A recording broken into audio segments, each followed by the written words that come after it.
And speaking of bands from Wales, Manic Street Preachers, guys. Look at that. I just did a well done. John turn there. Yeah. So Manic Street Preachers, the Welsh Manic Street Preachers, with Holy Bible, and in the opening montage, I have that here. Oh, this is a long one. You heard, if white America told the truth for one day, its world would fall apart. And now you're going to hear a clip from Faster.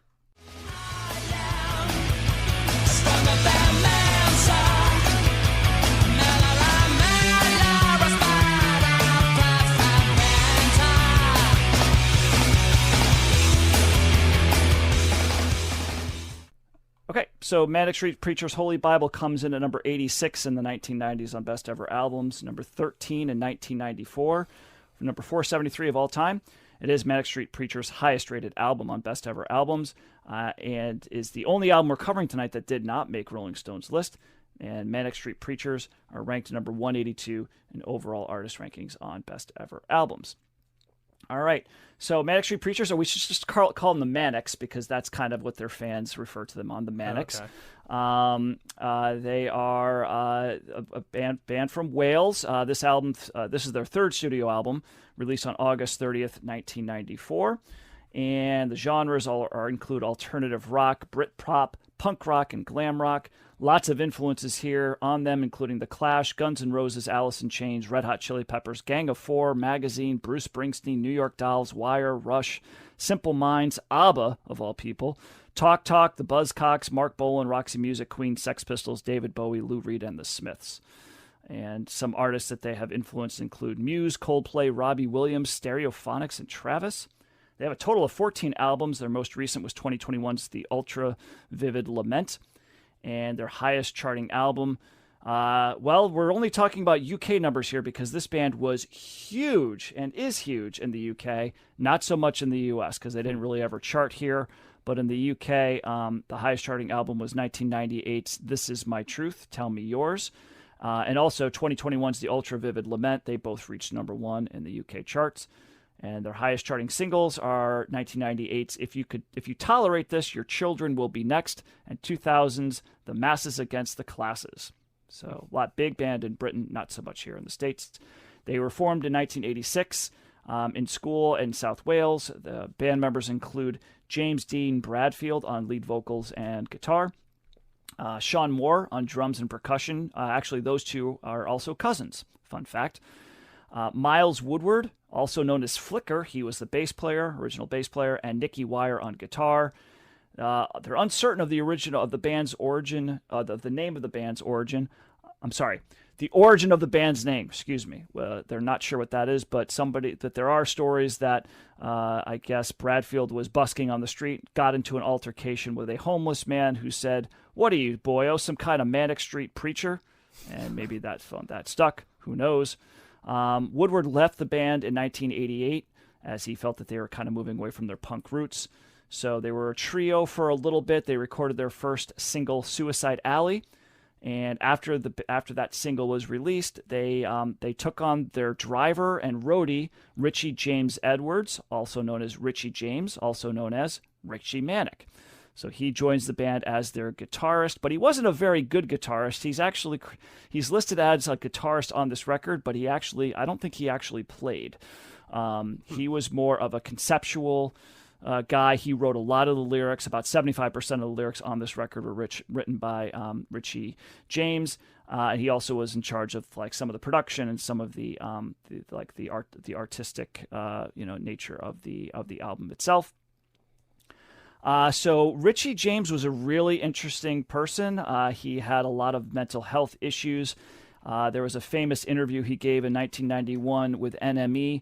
The interviewer was kind of questioning his and the band's sincerity, and in an attempt to prove how sincere he was about himself and the band, he carved the phrase "for real" into his arm with a razor blade, which basically prompted a trip to the emergency room where he had to receive several stitches to get that taken care of. But this controversial behavior that he gave, the press kind of ate it up, and so they got a pretty solid press following with interviews and kind of trying to figure out what this band's doing. So they got a lot of press. They had their debut album, Generation Terrorist, released in 92, and their second album, Gold Against Soul, released in 93. That had more of a grunge sound. Both of these, and actually these albums are kind of more along the lines of like what Guns N' Roses were doing, as opposed to what you're hearing in this record. And so when they did the Holy Bible, they wanted to go into a different direction. They wanted to kind of get more to their roots and follow some of the bands that they really loved, like Magazine, Wire, Gang of Four, Joy Division. Susie and the Banshees were some of the influences that they talked about. All the while, Richie James was starting to struggle with more depression, alcohol abuse, self-harm. He would self-harm on stage at times during concerts. He was also anorexic, and at one point his weight got down to something like 83 pounds or something like that. So a lot of significant mental health issues for him. Band worked a lot on this record, really tirelessly, but except for Richie James, who kind of just spent a lot of time drinking and sleeping in the studio. But like I said, he wrote about 75% of the lyrics on this record. And let's see. So this album comes out. It does pretty well.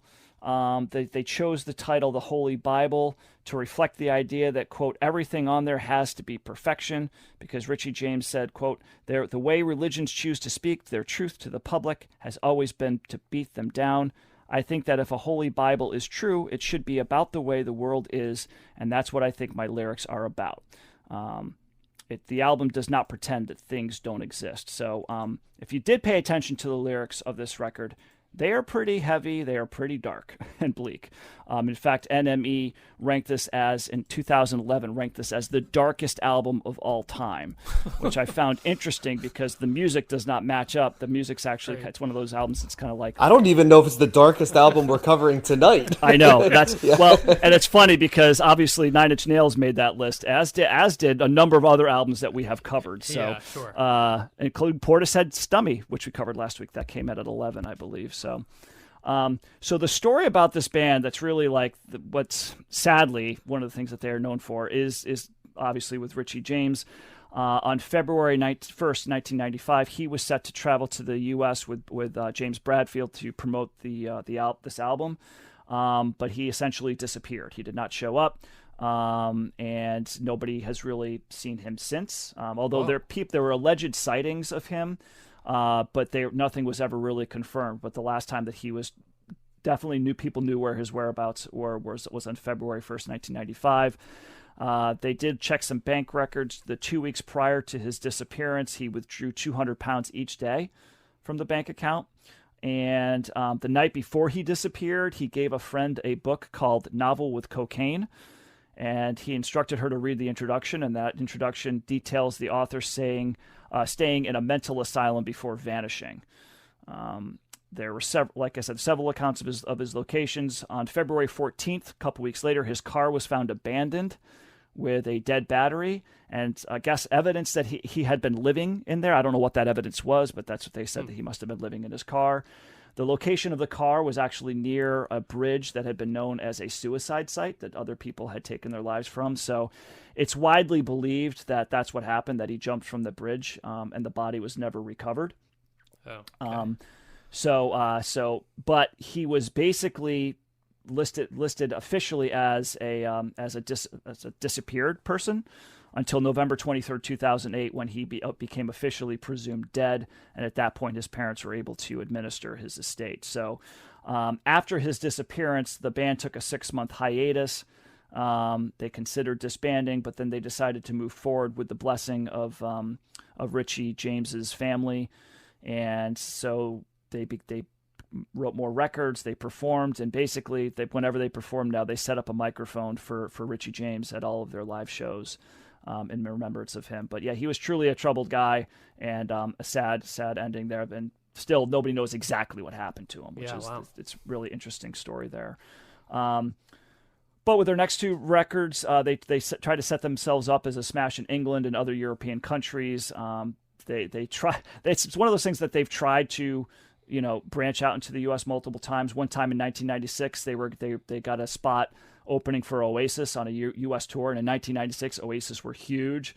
But of course, as luck would have it, the Gallagher brothers canceled the shows due to ongoing conflict with one another, so they couldn't do that. So yeah, this band never really made it in the States. They did tour recently with Suede. They did a double headlining bill with Suede in the States. My brother and my nephew went to that show, and they really enjoyed it. And I guess my understanding, this album is not indicative of a lot of what most of the rest of their records are like. This kind of stands out as a unique record, at least sonically, probably lyrically too, because Richie James wrote most of the lyrics here. So. Yeah. Only time we're covering the Manics, but interesting story for sure. Interesting record. Curious to what you guys think. I think both of you have gone first already. Toss up. Who wants first crack at this one? It's up to you. You want to take it, Josh? I can do second. No, go ahead. You sound like you're ready. Well, I was only, it's because last week I found it interesting, and I'm sure he's going to listen to this one, so shout out. Matt had mentioned that his brother was a big fan of this band. And so knowing what I know about his taste, I'm like, okay, because I knew nothing about, I think I even referenced this a couple weeks ago as there's just certain bands that I know they exist overseas and are hugely popular, right? But they get brought up from time to time as a band that critics like, but for whatever reason, there's no real U.S. presence to them, and I have no real relationship with them. So Matt, when you said your brother liked it, I said, well, based on his traditional stylings, it's probably going to be like sort of like a power pop type sound or a progressive sound. I don't know which one, right? Because that's some of the groups that have been mentioned there. But boy, you want to talk about a gem here. This was a fantastic album from start to finish. First of all, I was surprised. It's definitely got sort of leftist themes, I think, politically. Not just, UK politically, but there's an extended thing about like Reagan's America, like spoken word in here. So, I mean, it wasn't hard to figure out that it was coming from a leftist side of things. So it kind of brought that indignation about the social order. It sounds like, Matt, from what you said, is that not something that is a piece of their songwriting traditionally? Is that why this was transgressive, or is it more just sonically? No, well, it's definitely political in nature, and they kind of, I saw a documentary on them too. It's on Amazon. I'll get the name of it in a second, but they talked about how they, they're educated people, right? That had a lot to say, and that, and they actually were banned. Like they did a performance on the BBC after this. I think they were playing, I forget which song that they were playing. They were playing Faster, and he's out there with like, and what's that like? It's like the terrorist, like a ski mask kind of thing. I forget what they call it, but like a baklava. Yeah. And so they're all wearing this militant garb, and they got like the BBC got like 25,000 complaints or whatever for that. So yeah, that's very politically charged, but there's also some right leaning stuff, like PCP's got some right leaning, like kind of railing against political correctness. So it's the right leaning that like Morrissey and like like the new one, right? Like Keep England English, you know what I mean? Which I am not going to speak for like English political trends, right? Because I am not literate enough to do it. And so for our English listeners, I'm going to give the simplest sketch, but obviously their political leanings are slightly different than ours, right? Their political center, right, is economically, maybe less so than the rest of Europe, but in the middle. But this sort of has like, sort of that like, the energy of like an Antifa type left energy, like almost like anarchist type, like you blow it all up energy, with definitely like that like Keep England English and like our what's happening to this country, like we don't even know what's going on type view. So I guess that would be sort of what would be considered the right leaning lyrics. I did pick up on that, but it's always hard for me to figure out on the political spectrum, kind of where it is. Because, this is from an era when things weren't as neat, right? You could be a blend of different things. You didn't have to pick all the things. Anyway, lyrically, that was there. But I really liked the amalgamation of styles of this album. It was hard to kind of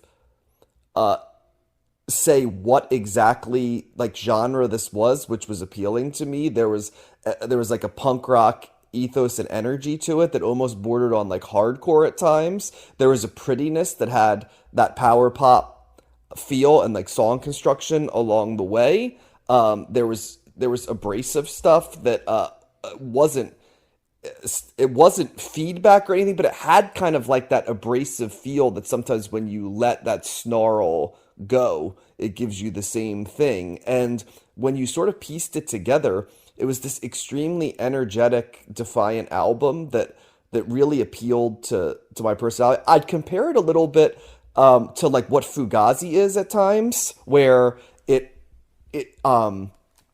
it's like identifiable as it's relatively easy to listen to, but at the same time, it's not easy to listen to in a way that you would hear these songs on American radio, right? Like they stand out as not necessarily being radio or single friendly, but then when you analyze it, it doesn't make sense as to why that's the case, because it has a lot of the elements of what you'd be looking for. In some ways, guys, I feel like we talked earlier, about Dinosaur Jr., and we were saying like these bands that were sort of in the underground, like would have a song where it was an attempt to sort of condense a little bit of what they do into like a song that was a little bit more palatable to the mainstream. I felt like this was an album, right? That the whole album had kind of that vibe to it a little bit, where it was like just commercially accessible enough that I could see this, being played in public spaces, but also edgy enough that it seemed like it didn't belong there as well. And maybe that's the lyrical content, I think, that just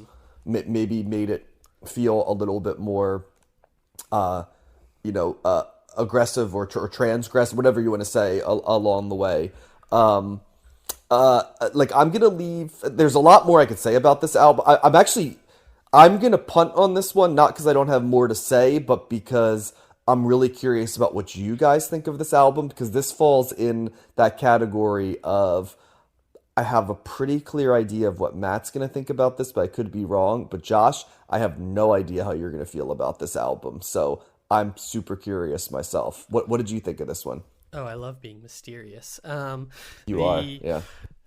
So, I think your review is really well said, and I agreed with what a lot of you said, but I feel like I came down on the other side of I don't like it as much as you do, and it kind of left me a little, not perplexed, but like unsure of how I feel about the album. I think generally I liked it, but I think the kind of breadth of it and the content, it kind of like wore on me, or I kind of lost the through line of what was going on. I agree that, I guess the main thing that you said that I run chord with is that there's so many different styles. Ultimately, that didn't work for me. I kept getting, it felt like too chameleonic or just going from one thing to the other and not really being able to hang on for the ride listening to it.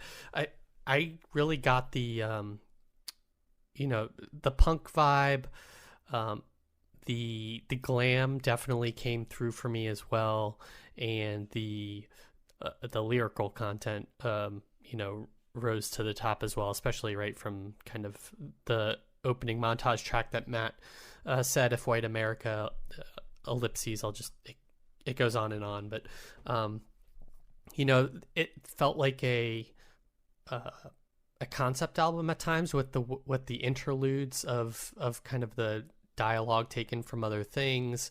There's definitely also like prog vibes or something, or like Rush sounding elements to it that kind of kept me on my heels, and the lead singer sounded like a lot like the lead singer from Against Me, which kind of like threw me off. And also the sounds really kind of sound like Ted Leo and the Pharmacist to me a lot, I think, in the delivery. I wrote that down too. Yep. Yeah, and so I couldn't like get that out of my head listening to the album. But I think ultimately, like, is the album suffering for me from like too much ambition? Like, there's a lot going on here, and I think at the end of the day, it just like I couldn't pick out one thing that I enjoyed, or there was just too much for me to consider when listening to this album, and not necessarily in a bad way. I think there's definitely potential here, but maybe if they kind of take some of the elements out and like Matt said, if none of the other albums sound like that, maybe I'll respond to that more, and like that's kind of like the mix. Oh. It's almost like they're throwing too much. See, I like the buffet. I like the buffet, right. but maybe Josh, you're just a basic bitch. Is that what it is? Is that what you're saying? I like a prefix menu. I don't like a buffet. So it's kind of like you like the. I can imagine the same people who were bitching about Oasis. You know what I mean? Like, I can't believe these guys like it. Are the people that are going to be like, you just are not getting the genius of this album, Josh. Yeah. So I think I guess there's just a lot here, and I think I respect like kind of there's something for everyone, right? And maybe it just didn't work quite as well for me. I still think the album is good, but there's nothing that like really stood out that made me say like, man, this is like hidden gem, or like this is the best album of the week or something like that. It just didn't work for me on that level. So it's a thumbs up, but it's a mild one. Yeah.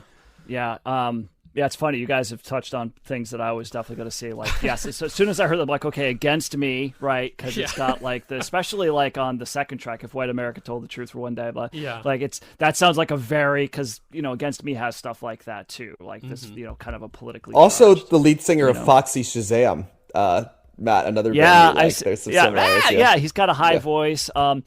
And what John said, like, Matt's brother, if he really likes this, it's going to be a cross between, it's going to be like, either power pop or like something prog. And like, I see both in this. I agree with you, Josh. The answer is yes. To both. Yeah, this is like tailor-made for my brother. And there is a prog nature to it. And I heard like Rush as well, right? I'm like, there's like a Rush element, like a little bit of a math rock kind of a thing, subtone. And it's interesting that the documentary that I did see, it's on, you can watch it on Amazon. It's called No Manifesto. And, and so in that documentary, Nicky Wire, who's the bass player, and he writes the lyric. He's also one of the main lyricists of the band. He talks about how Hidden Pictures or Moving Pictures, right? Is it Moving Pictures, the Rush album? Yeah. That's his. He's like, that's one of my favorite albums of all time. And and in the documentary, they actually he and James Bradfield sit down and talk to Geddy Lee and Alex Lifeson, and they become fanboys. It's really interesting. They like melt in front of them. Like, could you talk about the thing? Like, how do you do the So it's interesting how that happens. But this album, yes, Josh, it's a very busy record. It is. There's a lot to this, and it does walk that line of. And I don't know why this is the album that sticks out when I talk about this, but the Jellyfish album, when we covered Spilt Milk, right? Yeah. And remember talking about that and like, there's so much going on here and it's not sticking. Like, I see what they're doing. I appreciate so much that. Better than that.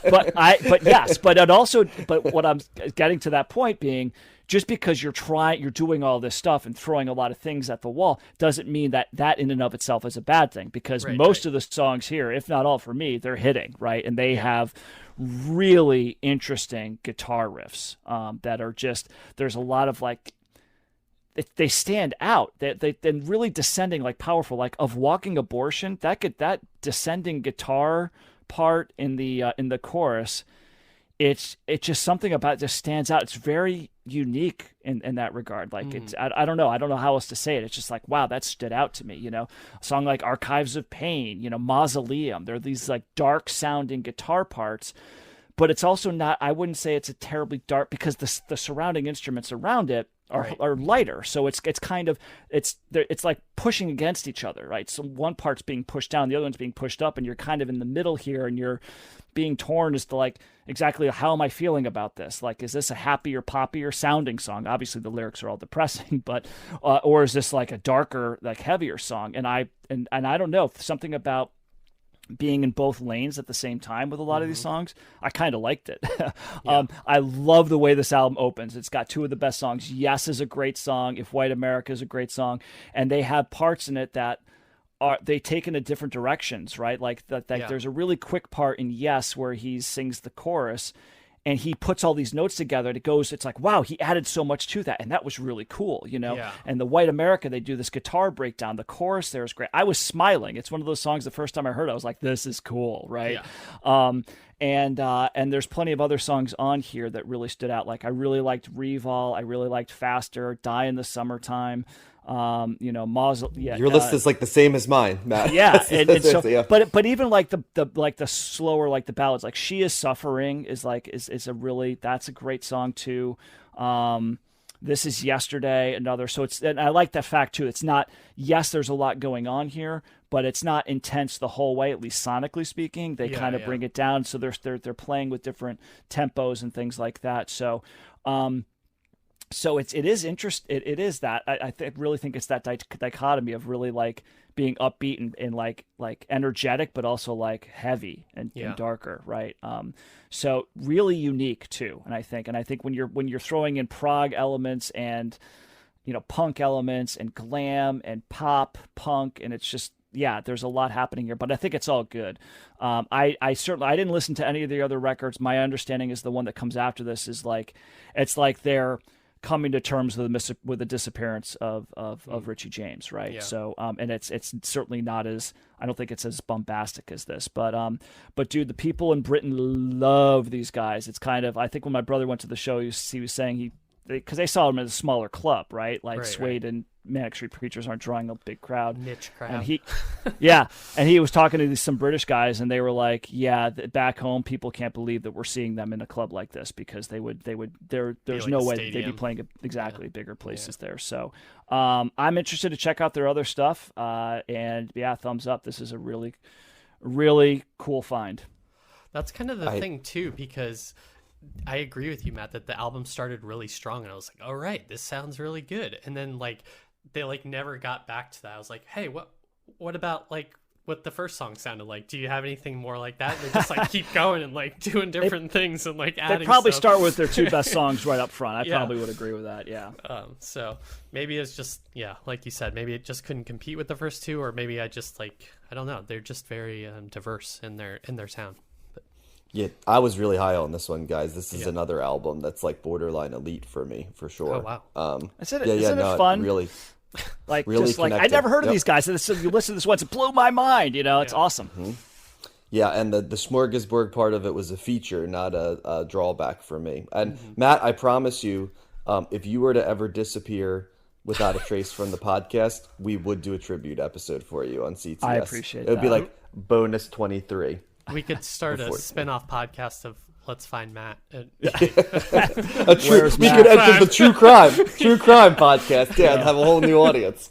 Yeah. One last thing I would like to say about like what I found interesting was that since Richie James and Nicky Wire wrote the lyrics for this, but James Dean Bradfield and Sean Moore wrote the music. So I found it interesting because usually if somebody's writing like heavy lyrics, they're singing them. Because I also often hear about lead singers like I need to have this emotion, but Bradfield is singing somebody else's lyrics, and they're really heavy. And I remember one point in the documentary, he's like, "Yeah, Richie's giving me all these lyrics." He's like, "How the fuck am I supposed to write music to this?" But it's just kind of interesting of how they were able to write the music around the lyrics like this, or maybe I think that was probably they did that more than vice versa. But just kind of an interesting dynamic that I don't think we see a whole lot with bands. It's kind of similar to, remember when we did that Gin Blossoms album, and Doug Hopkins, who also had a bad fate, was like, he was writing them and wasn't singing them. Correct. And it was really like jangle poppy and like more upbeat than sometimes the sadness of the songs. That's a little bit of what I feel like here. It's a little bit more of an, like a jangly upbeat singing of these like grim lyrics. So,